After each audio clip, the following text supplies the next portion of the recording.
Friends, welcome to this session of Atmanirbhar Bharat. I'm Sudhanshu Mani. Today, once again, we will talk about Make in India and its new avatar, Atmanirbhar Bharat.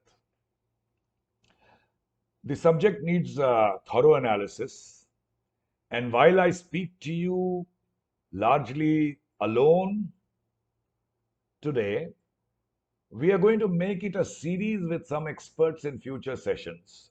So, do see this as a primer today. Atmanirbhar Bharat, has it been a success? So, whether or not it has been a success, it has certainly yielded a political dividend. Whether it has yielded or is likely to yield economic dividend, we don't know. It is a political success in giving people an economic vision in times of recessionary gloom due to COVID. An exercise to some extent may be cynical, one may say, but helping import substitution and protectionism with a view to promoting manufacturing in India, perhaps a necessity as supply chains, particularly from China, threaten to get disrupted. And remember, it is also something with which we sent a message in the background of China's military aggression against India. So, yes, a successful political story. Now, as COVID and the lockdown destroyed the economy, the question in everyone's mind was what was the government going to do about economy, job losses, and livelihood? The Atmanirbhar thrust came as an overwhelming feel good. Surveys show that the PM remains popular despite an economic recession, coming as it does as a high point of non stop economic decline for some years now.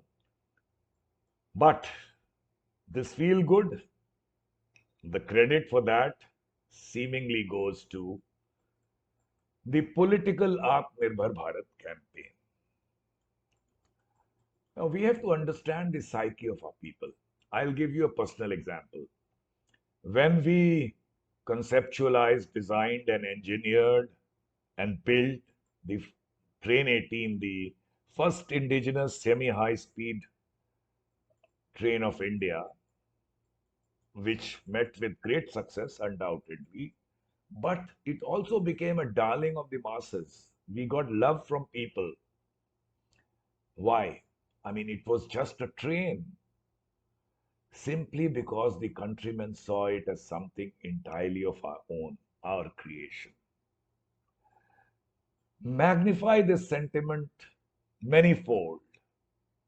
That is the sentiment which Atmanirbhar Bharat Blitz has captured, and it has become dear, a sort of healer to people. But actual benefits on the ground? Well, largely I would think not too many.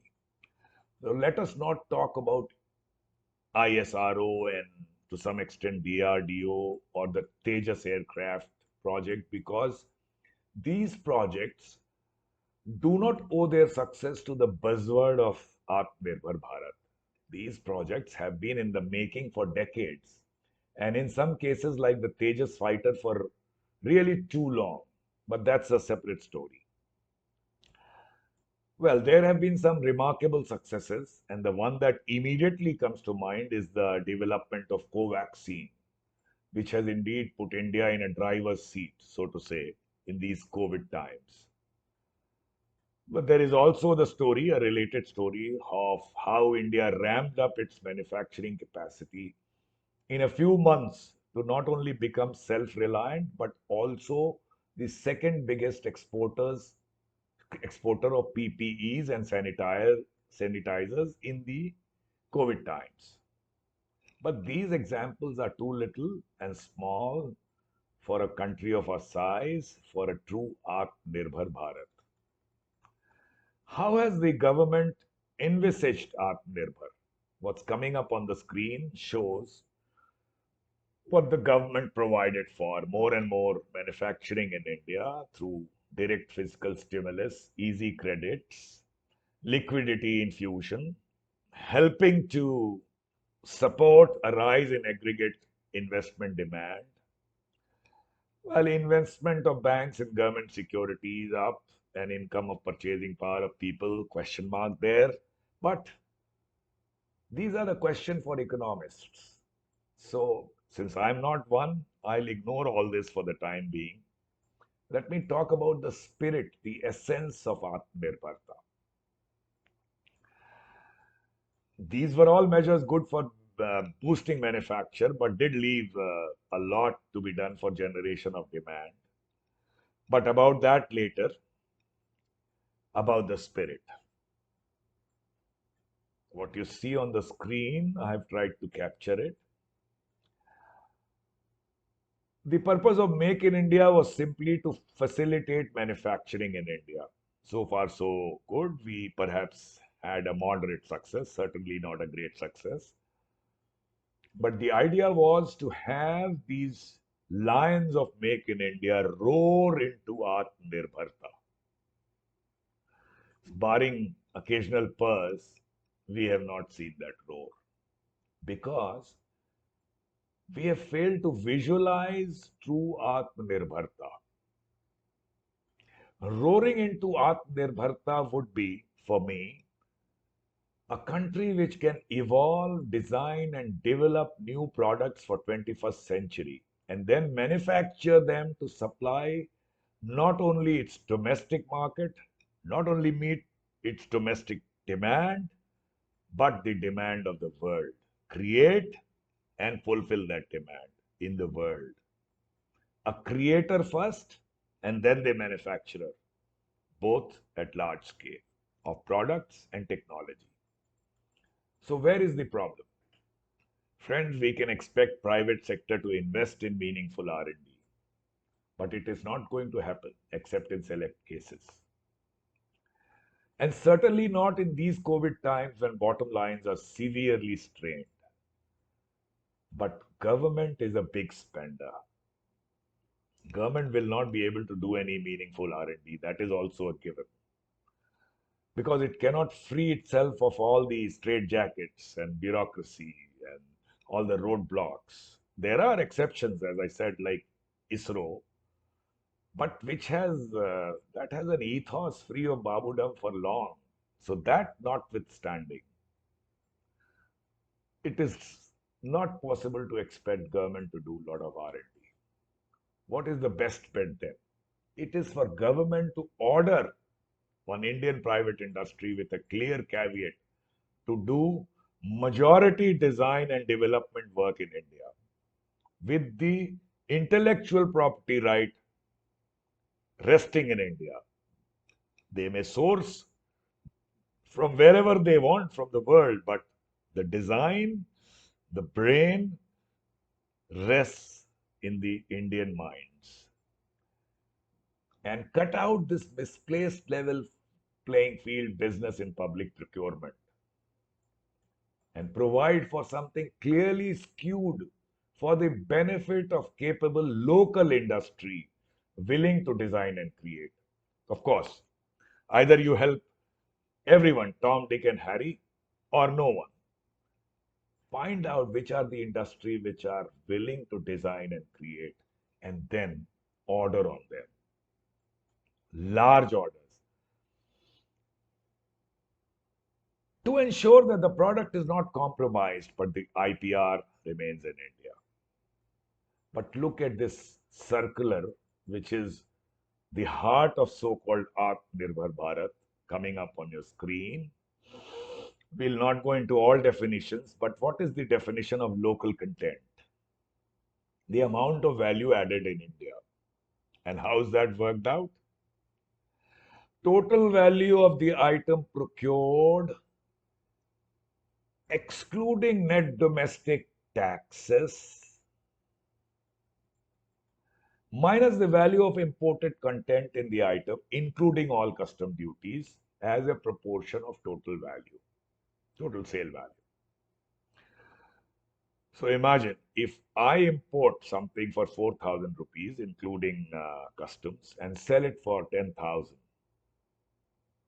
without adding any value, I can still claim on paper that I have added value, which is more than 50% of the value, sale value of the product. You can say that these are manipulations. Yes, of course, these are manipulations. But why are we opening up a field in a manner that manipulations becomes rampant? And it is going on in a big scale today. There are hardly any checks, and this local content business is badly exploited. Because there is no stress on creation. The stress is only the so-called value addition. Why do I talk of creation repeatedly? Because this is the wellspring, the fountainhead.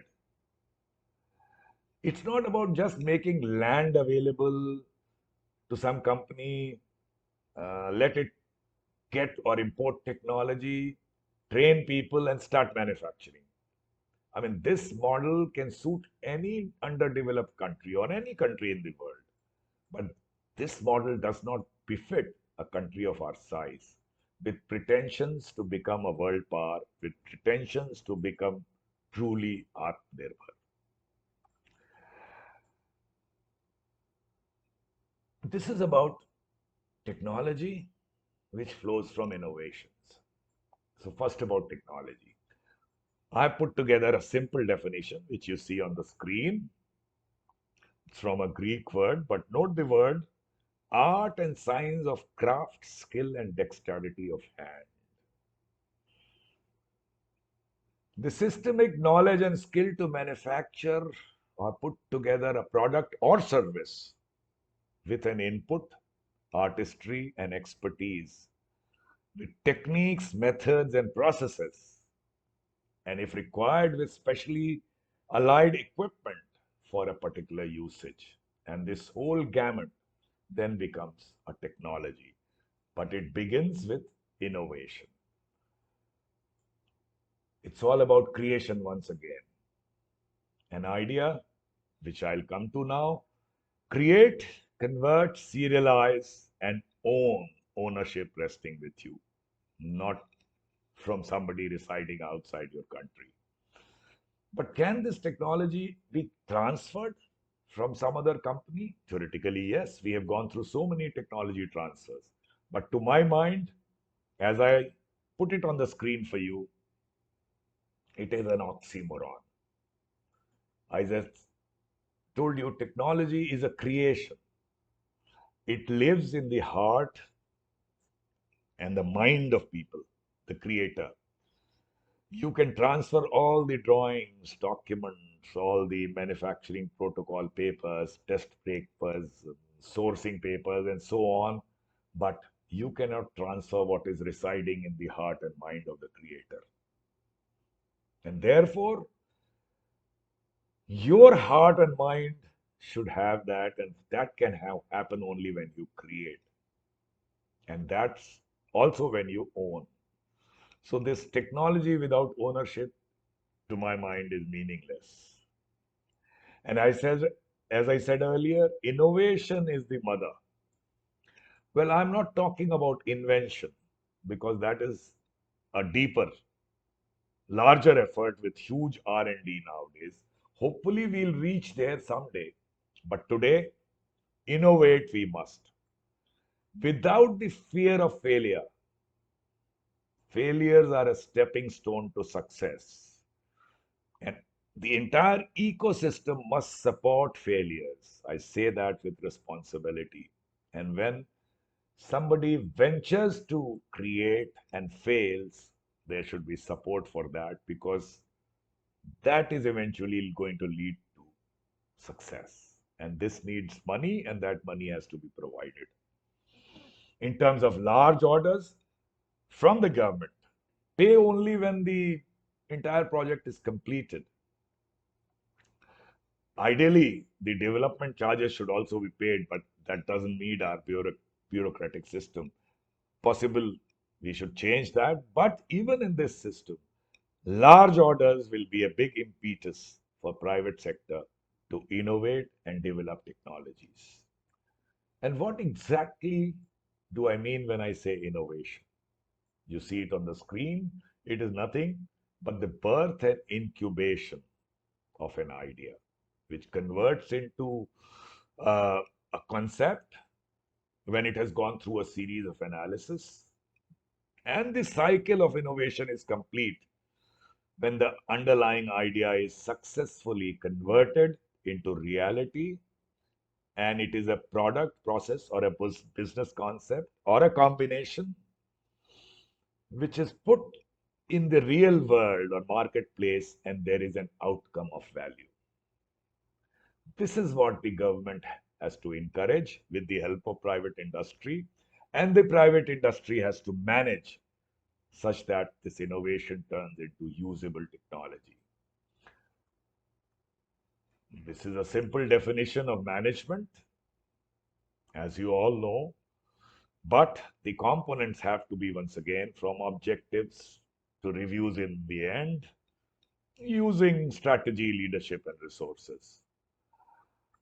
So, we talked about this my recipe for true Atmanirbhar Bharat. I will now summarize what this quest for Atmanirbhar India means for me. Give it a thought. So, first is an ecosystem for encouraging innovations. Then the facilitation and the means to convert it into a technology for a product or service, manage it to let it flourish, and all the time have this sense of pride at the ownership of this technology. That is what is going to make us truly Atmanirbhar. There are many questions, and I may sound very theoretical. We'll go into all these questions in the next sessions. For now, let me forward some examples of how we are failing to live up to the spirit of Atmanirbhar. And I'll speak of areas I personally know about. Metro coaches. As you know, massive urbanization requires metros and similar mass rapid transit systems. And because they are quintessential solution, and India has been no exception in following it. What we have today is does represent uh, a new generation design, functionality, efficiency, but it's not our own. Friends, aside from the nostalgic indigenous Kolkata Metro initiative of 1984, when we were living in we had foreign exchange crunch and we were living in a space of technology denial. It was an engineering challenge. An integral coach factory, ICF, met this challenge at this time. But since then, starting with Delhi Metro during early 2000s, in the last 20 years, in so many metro projects have been taken up in India in collaboration with respective state governments and viability gap funding. We have spent nearly 6 lakh crores already on metro systems, with another rupees 4 lakh crores in the pipeline in next few years. Revised to present worth, this would be much greater. And approximately 30 to 40% of this would be in rolling stock and signaling. Let's say approximately some 2 to 2.25 crores, lakh crores. But only low-end work, low-end screwdriver work is done in the country. As for the homegrown technology itself, there is none. Is there any country in the world which would spend this kind of money and yet have no indigenous design or substantial high-end manufacture in the country? So why are these metro coaches and signaling holy cows? The Mumbai Suburban, the local trains, move at a higher speed and at times greater frequency. These suburban trains and their equipment are now fully designed and manufactured in India. They may not meet the decorative and aesthetic standards of metro trains, but these are totally our own. So, Indian designs, totally manufactured in India with improved aesthetics, can do the job at a much smaller price.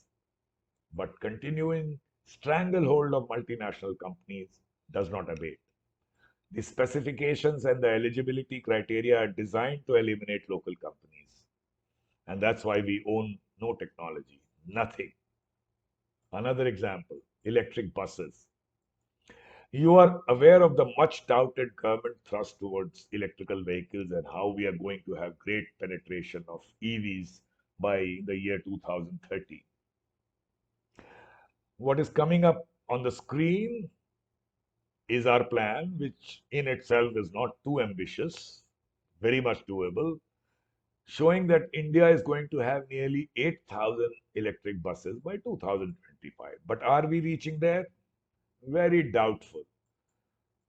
Because the governments, various governments which control the transport authorities, continue to expect e-buses to compete in leasing contracts with old diesel buses. Now, governments which can spend thousands of crores, why thousands, lakhs of crores on metros and highways, are not willing to invest some hundreds of crores in this e-bus sector?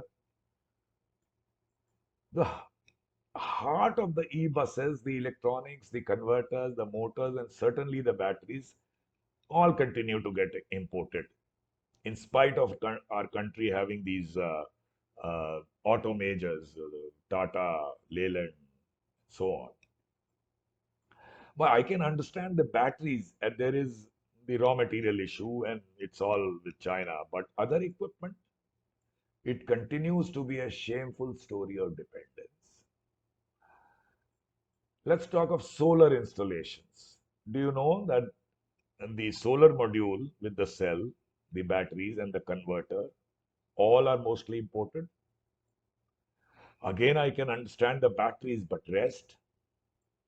Even the recent order of sourcing of all modules, solar modules in India itself is nothing but a red herring, as the crucial solar cell would still be imported from China, mainly from China. So, friends, the big question is anything going to change? Will the government beard, so to say, this lion in his den? If they dare to do this, we would see meaningful movement on the path of this proverbial self reliance. Otherwise, it would remain the buzzword it is not meant to be. Viewers, we will bring more on Atmanirbhar Bharat with a panel of experts in coming days. Until then, until next Thursday, for another session of Straight Drive, I take your permission to leave. Namaskar.